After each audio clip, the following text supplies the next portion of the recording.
сокинон аз зарбаи мушакӣ ва захмӣ шудани як нафар дар чоркӯҳ хабар доданд.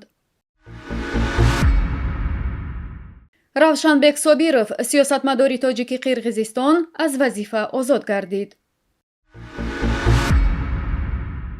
8 медали варзишгарони тоҷик дар қаҳрамонии Осиёи марказӣ. бар асари зарбаи мушакӣ дар деҳаи сомониёни ҷамоати чоркӯҳи Исфара ҳаммарз бо Бодканди Қирғизистон имрӯз 26 сентябр як нафар захмӣ шудааст. мақомоти Тоҷикистону Қирғизистон ҳанӯз ҳодисаро шарҳ надоданд. ба гуфти сокинон, аз тарафи Қирғизистон 3 мушак омадааст. хадамоти марзбонии Қирғизистон шаби 25 сентябр вазъро дар сарҳад бо Тоҷикистон мӯътадил арзёбӣ карда буд. вале дар бораи ҳодисаи рӯзи душанбе ҳанӯз чизе нагуфтааст. дар гузашта ду тараф якдигарро барои таҳрик додану тирпаронӣ гунаҳкор карданд.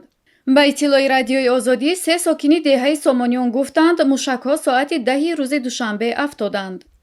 мушак замоне партоб шудааст, ки мардуми чоркӯҳ барои ба тартиб овардани мавзеъҳои зарардида ҷамъ омада буданд. гуфта мешавад, 3 рӯз боз дар маҳаллаи Сомониён ҳашар идома дошт ва баъди мушакпаронӣ мардум пароканда шуданд. дар мақомоти вилояти Суғд низ мушакпарониро тасдиқ карданд. ин ҳам дар ҳолест, ки Тоҷикистону Қирғизистон рӯзи 25 сентябр санади қатъи муноқишаро дар марз имзо карда барои бардоштани 8 постгоҳи ба гуфташон дардисарсоз аз ду тараф розӣ шуданд.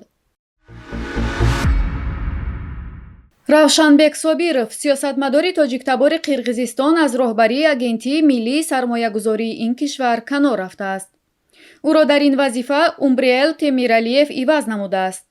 сомонаи расмии президенти Қирғизистон дар шарҳи барканории Собиров навиштааст, ки ӯ бо хоҳиши худ аз мақомаш рафт. хабари бо хоҳиши худ аз вазифа рафтани як сиёсатмадори тоҷиктабори Қирғизистон дар ҳолест, ки ҳафтаи гузашта вазорати корҳои хориҷии Тоҷикистон аз таъқибу фишор болои тоҷикон дар пайи ҳамлаи мусаллаҳонаи Қирғизистон ба хоки Тоҷикистон изҳорот нашр кард. ин ниҳод гуфта буд, ки иттилое вуҷуд дорад, ки мақомоти Қирғизистон мехоҳанд беш аз 500 донишҷӯ аз Тоҷикистонро, ки дар мактабҳои олии вилояти Уш таҳсил мекунанд, ихроҷ кунанд. равшанбек Собирови 52 сола яке аз камтарин сиёсатмадорони тоҷиктабори Қирғизистон аст, ки дар гузашта роҳбарии созмони тоҷикони Қирғизистонро ба уҳда дошт ва соли 2011 нахустин вазири тоҷик дар ҳукумати Қирғизистон буд. ӯ соли 2013 боздошт ва бо ҷурми ришваситонӣ ба зиндон маҳкум шуд. Собиров, ки ҳамеша парвандаашро дорои ангезаҳои сиёсӣ ва сохтакорӣ донистааст, моҳи марти соли 2014 бар асоси қонуни Авф раҳо гардид. равшанбек Собиров соли 1970 дар оилаи тоҷик дар ноҳияи Қаросӯи вилояти Уши Қирғизистон ба дунё омадааст.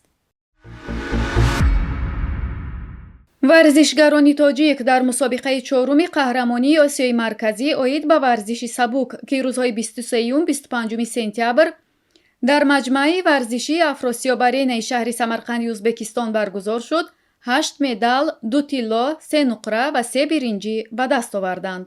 дар ин мусобиқаи байналмилалӣ беш аз 300 варзишгар аз 6 кишвари Осиёи марказӣ — Афғонистон, Қазоқистон, Қирғизистон, Туркманистон, Тоҷикистон, Узбекистон, инчунин Филиппин, Таиланд ва Малайзия ширкат варзиданд. варзишгарон дар давидан ба масофаҳои мухталиф, ҷаҳиш ба баландӣ, ҷаҳиш бо ходачӯб, ҷаҳиш ба дарозӣ, ҷаҳиши секарата, партоби диск, ҳаво додани найза, гулӯлапартоӣ ва гурзандозӣ рақобат карданд.